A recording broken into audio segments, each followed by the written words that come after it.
Seorang sahabat Rasulullah, Syaban radhiyallahu anhu memiliki kebiasaan unik. Dia datang ke masjid sebelum waktu salat berjamaah. Ia selalu mengambil posisi di pojok masjid pada setiap salat berjamaah dan itikaf.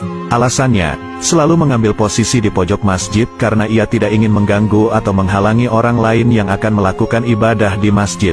Kebiasaan ini sudah dipahami oleh semua orang, bahkan Rasulullah sendiri. Pada suatu pagi, saat salat subuh berjamaah akan dimulai, Rasulullah merasa heran karena tidak mendapati Syaban pada posisi seperti biasanya.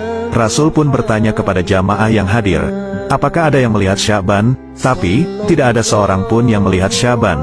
Salat subuh pun sengaja ditunda sejenak, untuk menunggu kehadiran Syaban, namun yang ditunggu belum datang juga. Karena khawatir salat subuh kesiangan, Rasulullah pun memutuskan untuk segera melaksanakan salat subuh berjamaah. Hingga salat subuh selesai pun Syaban belum datang juga.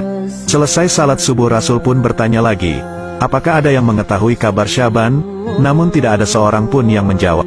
Rasul pun bertanya lagi, apa ada yang mengetahui di mana rumah Syaban? Seorang sahabat mengangkat tangan dan mengatakan bahwa dia tahu persis di mana rumah Syaban. Rasulullah sangat khawatir terjadi sesuatu terhadap sahabatnya tersebut. Rasul meminta diantarkan ke rumah Syaban. Perjalanan dari masjid ke rumah Syaban cukup jauh dan memakan waktu lama, terlebih mereka menempuh dengan berjalan kaki. Akhirnya, Rasulullah dan para sahabat sampai di rumah Syaban pada waktu salat duha. Kira-kira 3 jam perjalanan, sampai di depan rumah Syaban, beliau mengucapkan salam dan keluarlah wanita sambil membalas salam. Benarkah ini rumah Syaban? Tanya Rasulullah. Ya benar, ini rumah Syaban, saya istrinya, jawab wanita tersebut. Bolehkah kami menemui Syaban, yang tidak hadir salat subuh di masjid pagi ini? Ucap Rasul. Dengan berlinangan air mata, istri Syaban menjawab, beliau telah meninggal tadi pagi. Innalillahi wa inna ilaihi rajiun, jawab semuanya. Satu-satunya penyebab Syaban tidak hadir salat subuh di masjid adalah karena ajal menjemputnya. Beberapa saat kemudian, istri Syaban bertanya, ya Rasulullah, ada sesuatu yang jadi tanda tanya bagi kami semua, yaitu menjelang kematiannya dia berteriak 3 kali dengan masing-masing teriakan disertai satu kalimat. Kami semua tidak paham apa maksudnya. Apa saja kalimat yang diucapkannya? Tanya Rasulullah. Di masing-masing teriakannya, dia berucap kalimat aduh, kenapa tidak lebih jauh? Aduh, kenapa tidak yang baru? Aduh, kenapa tidak semua? Jawab istri Syaban. Rasulullah pun melantunkan ayat yang terdapat surah Kahf ayat 22. Sesungguhnya kamu berada dalam keadaan lalai dari hal ini, maka kami singkapkan daripadamu hijab yang menutupi matamu, maka penglihatanmu pada hari itu amat tajam. Saat Syaban dalam keadaan sakaratul maut, perjalanan hidupnya ditayangkan ulang oleh Allah. Bukan hanya itu, semua ganjaran dari perbuatannya diperlihatkan oleh Allah. Apa yang dilihat oleh Syaban, dan orang yang sakaratul maut, tidak bisa disaksikan yang lain.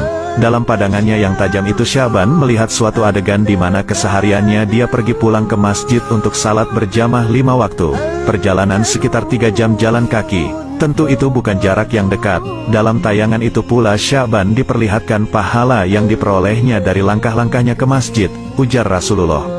Dia melihat seperti apa bentuk surga yang dijanjikan sebagai ganjarannya. Saat dia melihat dia berucap, aduh mengapa tidak lebih jauh, timbul penyesalan dalam diri Syaban. Mengapa rumahnya tidak lebih jauh lagi supaya pahala yang didapatkan lebih indah? Dalam penggalan kalimat berikutnya Syaban melihat saat ia akan berangkat sholat berjamaah di musim dingin. Saat ia membuka pintu, berhembuslah angin dingin yang menusuk tulang. Dia masuk ke dalam rumahnya dan mengambil 1 baju lagi untuk dipakainya. Dia memakai 2 baju, Syaban memakai pakaian yang bagus, baru, di dalam dan yang jelek, butut, di luar. Dia berpikir jika kena debu tentu yang kena hanyalah baju yang luar dan sampai di masjid dia bisa membuka baju luar dan salat dengan baju yang lebih bagus. Ketika dalam perjalanan menuju masjid dia menemukan seseorang yang terbaring yang kedinginan dalam kondisi mengenaskan. Syaban pun iba dan segera membukakan baju yang paling luar lalu dipakaikan kepada orang tersebut, kemudian dia memapahnya ke masjid agar dapat melakukan salat subuh bersama-sama. Orang itu pun selamat dari mati kedinginan dan bahkan sempat melakukan salat berjamaah. Syaban pun kemudian melihat indahnya surga yang sebagai balasan memakaikan baju bututnya kepada orang tersebut.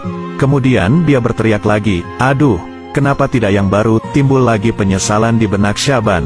Jika dengan baju butut saja bisa mengantarkannya mendapat pahala besar, sudah tentu dia akan mendapatkan yang lebih besar jika dia memberikan pakaian yang baru. Berikutnya,